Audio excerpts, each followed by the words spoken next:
Bismillahirrahmanirrahim. Assalamualaikum warahmatullahi wabarakatuh. Waalaikumsalam warahmatullahi wabarakatuh. Terima kasih Bapak Ibu kehadirannya di ruangan ini, meluangkan waktu meninggalkan pelajaran di kelas. Jadi kegiatan ini menurut saya sangat penting, maka saya memerlukan kehadiran Bapak Ibu sekalian. Yang pertama, saya menunaikan tugas sebagai peserta diklat guru penggerak dari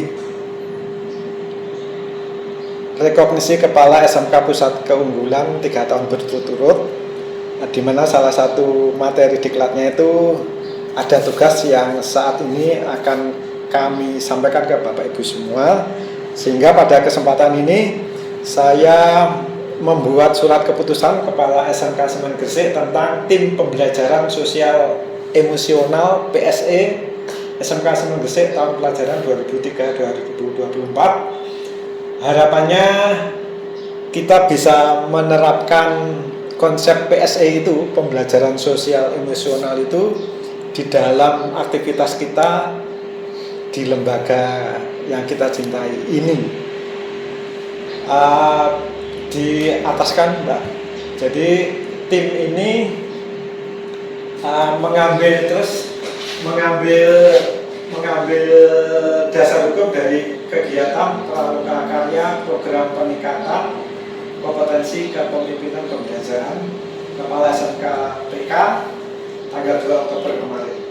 Lanjut bawah. Nah, saya memutuskan adanya tim pembelajaran PSE di tempat kita. Uraian tugas dan personilnya bisa dilihat di lampirannya, Pak. Nah, ini lampirannya. Saya selaku koordinator, selaku kepala sekolah, minta bantuan Pak Iksan, Pak Dwi, Bu Ani, Bu Vivi, Bu Grace sebagai anggota tim pembelajaran sosial emosional. Gitu ya.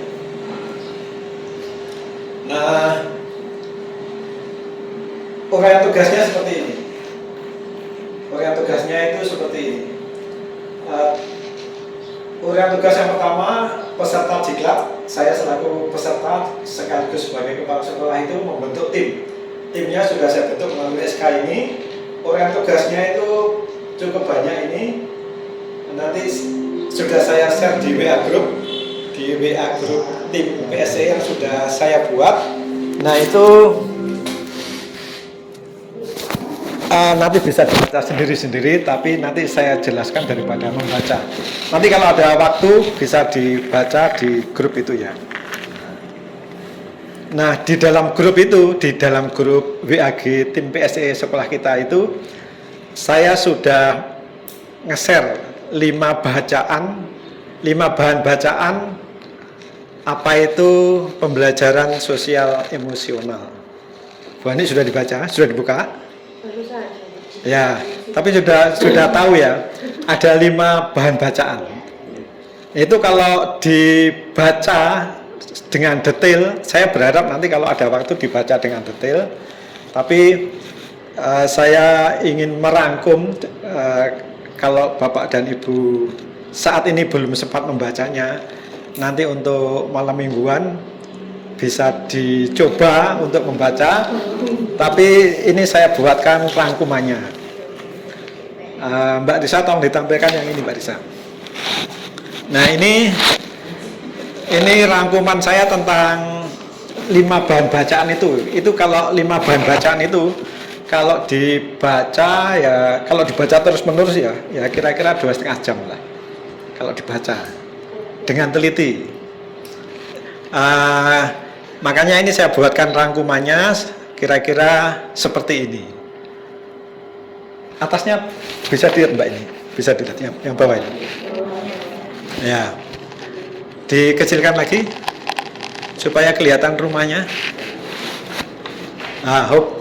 Jadi kalau saya buatkan rangkuman kira-kira seperti ini Bapak Ibu sekalian, di dalam PSE itu, pembelajaran sosial emosional. Yang pertama, sebagai, kalau diibaratkan rumah itu sebagai pondasinya, sebagai dasarnya dari pembelajaran sosial emosional adalah mindfulness kesadaran penuh. Apakah Bu Ani pernah atau sering di rumah sering lupa menempatkan kunci sepeda motor atau mobil mungkin? Tidak Pak, karena saya selalu menempatkan pada tempatnya. Oh mantap. Iya. Tapi apakah di rumah pernah merasa lupa meletakkan sesuatu? Pernah? Tidak pernah? Selalu ingat? Pak, jarang soalnya sesuai tempatnya. Jarang. Sesuai prinsipnya 5R ya? Iya, hampir lah, hampir. Nah mungkin Bapak Ibu yang lain suatu kali di rumah pernah lupa meletakkan sesuatu sehingga ketika mencarinya agak kesulitan. Bisa jadi itu terjadi karena pada saat itu Anda sedang tidak dalam kesadaran penuh. Meletakkan HP baru saja diletakkan lupa mencari, padahal digembol misalnya. Pernah ada teman YouTuber saya itu seorang perempuan, dia seorang pejabat karir, dia berangkat dari rumah diantar sopir. HP-nya diletakkan dia duduk di sebelah sopir, HP-nya diletakkan sini, terus tasnya di sini. Nah, ketika sampai di kantor, dia itu lupa mencari HP-nya di dalam tas. Tasnya itu agak nggak kelihatan nutup ininya, golek gitu, nyari nggak ada. Terus dia pulang lagi, padahal jaraknya 10 km ke rumah. Pulang dicari ke rumah. Nah, ketika mau nyampe ke rumah, turun di pintu gerbang rumah, dia kan harus turun, tasnya kan diangkat, HP-nya di sini. Nah itu artinya pada saat itu dia sedang tidak dalam kesadaran penuh. Belum istilahnya Konsentrasinya terbagi. Nah kesadaran penuh ini nanti akan menjadi dasar agar kita bisa mengimplementasikan pembelajaran sosial emosional baik di sekolah maupun di rumah atau di masyarakat. Apa itu kesadaran penuh? Adalah kesadaran yang muncul ketika seseorang memberikan perhatian secara sengaja atau sadar ketika melakukan sesuatu dengan sadar. Nah, kalau tidak sadar itu merepotkan banget, seperti orang tadi. Dengan alasan rasa ingin tahu tanpa menghakimi dan melas asih. Ini katanya Hawking tahun 2017. Pikiran dalam situasi terbaik. Pikiran kita dalam situasi terbaik jika terfokus pada situasi saat ini dan masa sekarang, bukan kekhawatiran masa datang atau penyesalan masa lampau. Itu mindfulness. Ini adalah ada praktek praktek mindfulness. Saya menyimpulkan, bisakah Anda suatu saat merasakan kesadaran penuh itu dengan misalnya merasakan detak jantung mengalirkan darah ke seluruh tubuh? Apakah Anda bisa merasakan aliran darah yang keluar dari detak jantung kemudian diiringi dengan dzikir kepada Tuhan? Nah kalau bisa, itu pengalaman hidup saya sangat-sangat bagus ya. Saya itu ketika mahasiswa, saya kuliah di IKIP tahun 85-an gitu. Saya diajak kakak tingkat saya yang kuliah di Erlangga, saya diajak ke bawahnya Gunung Kelut di daerah Kediri sana. Di sana ada pondok pesantren. Saya datang ke sana dari Surabaya sepeda motoran. Malam hari habis sisa sampai di sana. Di sana seperti ada semacam perguruan gitu. Ada sekitar 30 orang di sebelah saya itu. Saya didudukkan di tengah. Terus yang di pinggir saya itu begini kepada saya. Saya di tengah. Terus saya diminta untuk merasakan detak jantung itu sambil setiap detakan itu diikuti sedikit kepada Tuhan.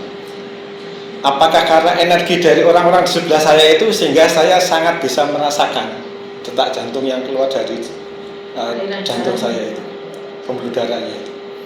Nah itu saya bisa merasakan kesadaran penuh saat itu. Itu adalah pengalaman spiritual saya pada saat saya pertama kali bisa merasakan mindfulness, kesadaran penuh.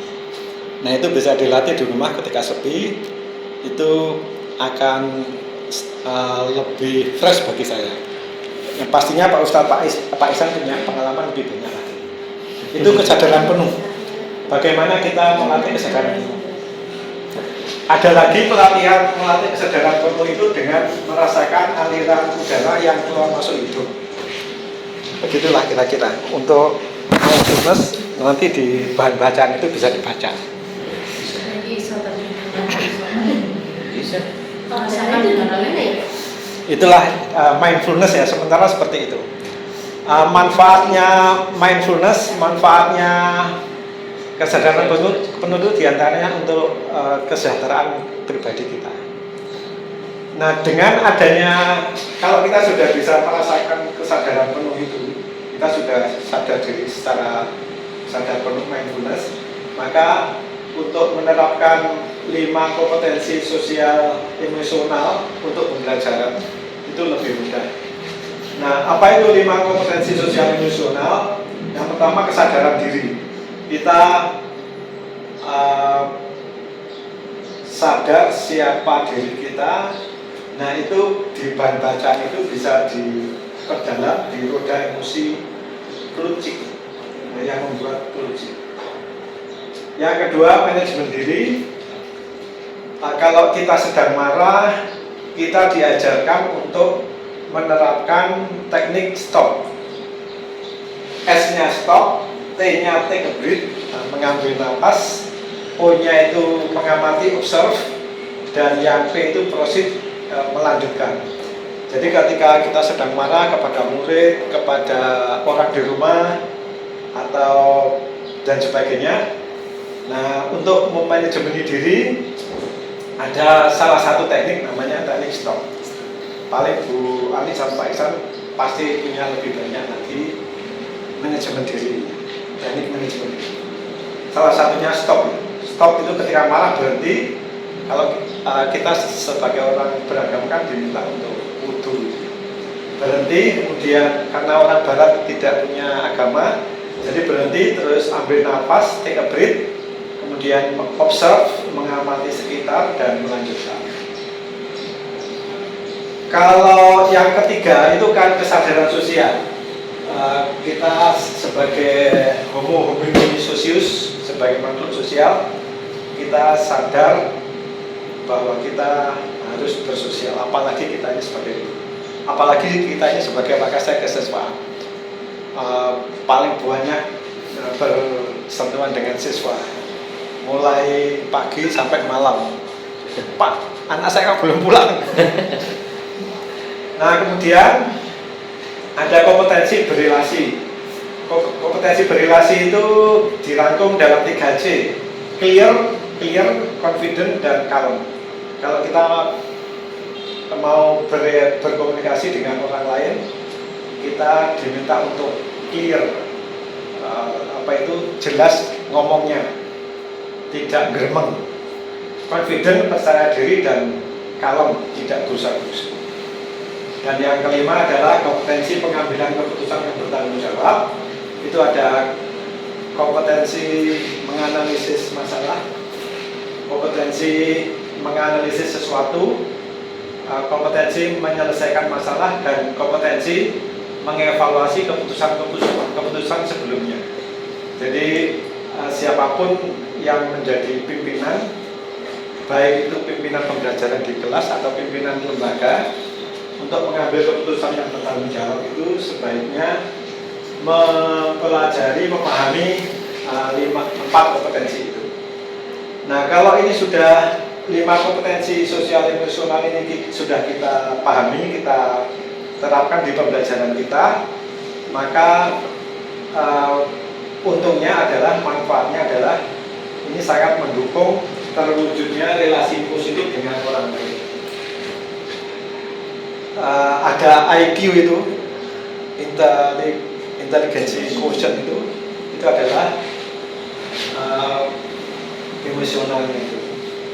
Kalau 5 kompetensi sosial sudah kita pahami, sudah kita terapkan di dalam pembelajaran kita di kelas, di sekolah, maka insya Allah kita ini sudah bisa menerapkan apa yang disebut dengan konsep pembelajaran yang mengintegrasikan PSE dalam pembelajaran versi CASEL. CASEL adalah suatu organisasi di dunia yang memberikan perhatian kepada kompetensi sosial emosional di lembaga, baik itu di sekolah maupun di tempat lain.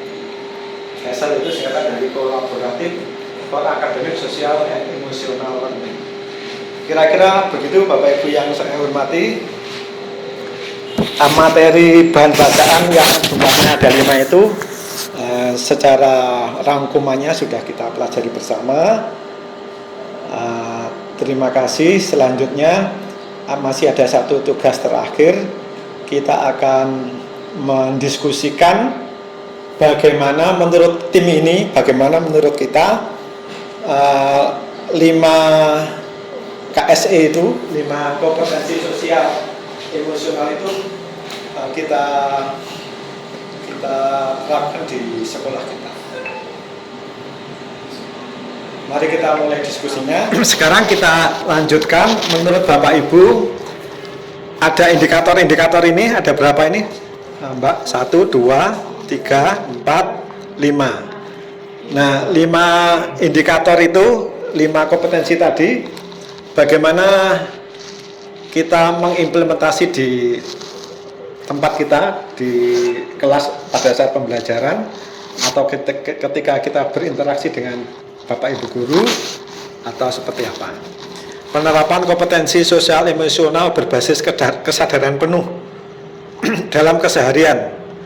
Masing-masing anggota tim dimohon untuk merumuskan RTL-nya apa. Kita tadi sudah tahu bahwa kesadaran penuh, mindfulness itu seperti itu. Coba Mbak ditampilkan mindfulness tadi. Itu implementasinya apa? Yang bawah tadi. Jadi kesadaran ketika memberikan perhatian. Saya pernah melihat film samurai, film Jepang itu. Di dalam film itu ditunjukkan sepintas orang Jepang itu kelihatannya kalau meletakkan sesuatu itu very mindfulness. Jadi yang namanya entong, Mbak Risa tahu entong? Orang masak di Jepang itu pakai entong, itu meletakkannya itu dengan penuh kesadaran. Tapi menurut saya kok berlebihan. Meletakkan entong di dapur itu loh. Nah, kira-kira mindfulness ini, kesadaran penuh ini, menurut Bapak Ibu masing-masing itu bagaimana penerapannya di kelas, di lab, di bengkel, di sekolah. Manfaat mindfulness adalah well-being psikologis, kesejahteraan psikologi. Kita menjadi tidak bete ketika kita tidak kehilangan sesuatu di rumah. Mau berangkat jamnya mepet, kuncinya kesingsal. Waduh. Menumbuhkan kebaikan diri, mempererat hubungan sel neuron otak. Jadi membuat kita tidak cepat pikun.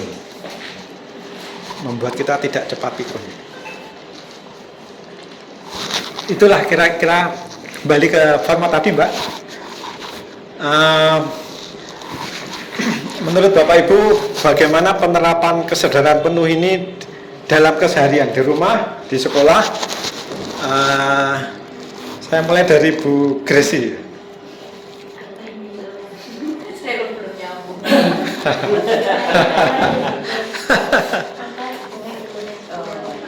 Atau mungkin Bu Ani dulu yang sudah sering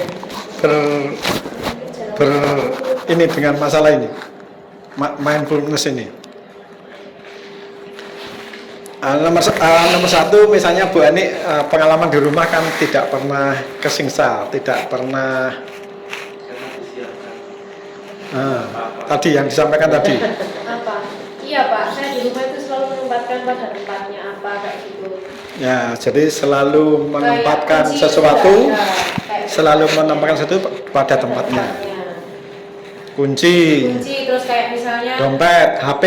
iya, HP itu nggak kemana-mana. Kalau kemana-mana paling sama suami saya, paling dipegang sama suami saya gitu. Terus kayak sendok kali loh Pak, itu beda sama sendok yang biasa dipakai makan. Jadi suami saya sudah tahu, oh ternyata di sini tempatnya. Kalau sendok untuk makan ini, kalau yang bawa bekal itu dari tempatnya nggak bisa tahu. Ya. Ada aturannya sendiri. 5R. 5R.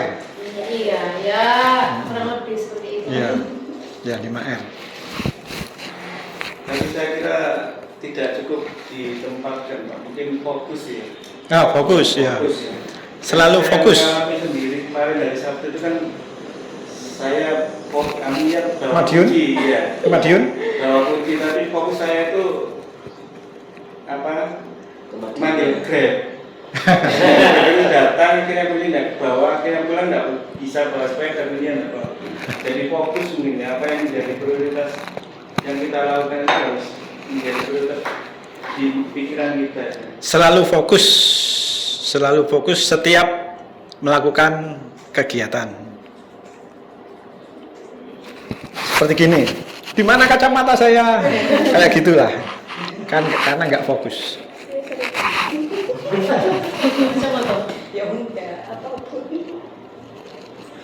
Ataukah mungkin anak-anak muda mungkin jarang kayak gitu ya, mungkin orang-orang tua yang Iya Pak, Udah juga yang anak muda yang kayak gitu Pak. ya. Di ini Pak, di ruang OSIS saja kadang-kadang yang saya ingatkan kalau sudah minum atau makan itu pasti harus dibuang. Tapi ternyata ya saya yang buang Pak. Saya usul pengurus OSIS membuat peraturan Iya. yang berlaku sementara untuk intern pengurus OSIS dulu tok, Iya. yang membuang sampah sembarangan didenda, Iya. uangnya masuk kas OSIS. Iya. Itu Sudah besar Pak, malahan. nanti suatu saat ini kan untuk melatih mindfulness ya. Iya, iya. Suatu saat ini akan kita internalisasi lagi khusus untuk pengurus. Nanti kalau pengurus sudah merasa ada manfaatnya, nanti diteruskan di kelas-kelas untuk anggota OSIS. Rencana tindak lanjut menerapkan peraturan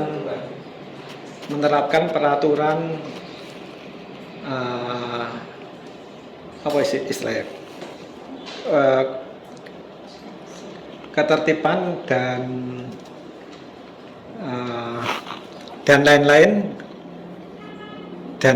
di area pengurus OSIS terlebih dahulu, kira-kira gitu ya. Sudah ketemu Bu Grace? Bu Bibi? Mungkin sadar akan tanggung jawab sebagai guru mungkin Pak. Jadi sadar kalau mau berusaha jadi guru. Jadi kalau misalnya di rumah Ada di rumah ada apa? misalnya kalau di rumah ada acara yang lain tapi mungkin yang belum penting, mungkin lebih baik kan nggak mengambil cuti dulu, tapi kita lebih mengutamakan yang ada di sini. Oh gitu ya. Kalau di sekolah itu saya sadar Pak, tapi kalau di rumah itu saya tidak sadar Pak. Kesadaran diri sebagai guru dengan mengutamakan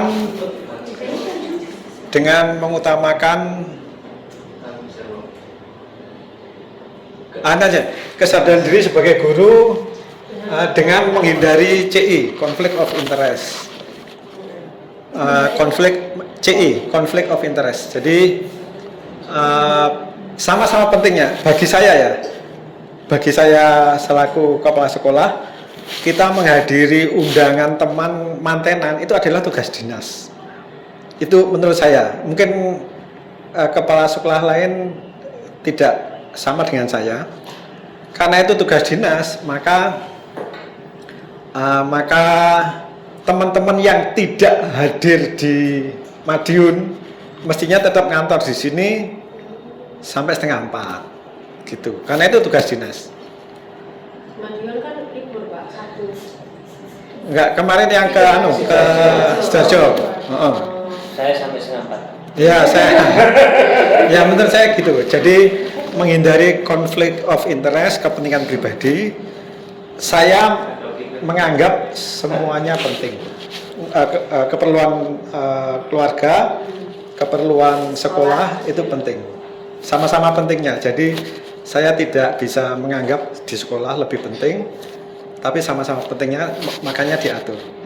Kebetulan pengurus itu ada ini SK pengurus yayasan tentang apa itu extending time itu apa? Waktunya itu bisa diperlukan. Yang terakhir ini Bu Grace. Saya itu sebenarnya lebih ke yang fokus itu sih Pak, hampir sama. Makanya saya sendiri jujur kurang fokus. Saya sering lupa Pak. Contohnya apa? Ya kadang kalau contohnya ketika kalau di rumah ya mungkin naruh apa, seringnya tuh HP Pak. Saya itu soalnya datang sudah wes ribut kan ya Pak. Karena ada anak ya. Udah HP itu kadang di mana, nyarinya di mana, nggak ketemu. Ternyata entah itu nanti di dalam sampah atau apa itu dibawa sama anak saya. Gitu. Nah kalau di sekolah itu Pak, kayaknya kurang fokus kadang nggak cuma siswanya, gurunya juga. Jadi kadang saya itu harusnya ngajar apa jadinya materi apa yang saya sampaikan. Mbak ini lebih kurang fokus seperti itu sih Pak kalau saya. Jadi ya hampir sama lah Pak, harus yang selalu fokus itu. Untuk melatih mindfulness sebagai guru perlu dibuatkan, untuk melatih mindfulness sebagai guru perlu dibuatkan jurnal kurikulum yang dimiliki guru itu ya, jurnal kurikulum. Ya, begitu untuk materi pertama. Materi selanjutnya nanti saya minta masukan Bapak Ibu yang lain. Mari kita diskusikan lebih lanjut. Terima kasih atas perhatian dan waktunya. Wassalamualaikum warahmatullahi wabarakatuh. Waalaikumsalam.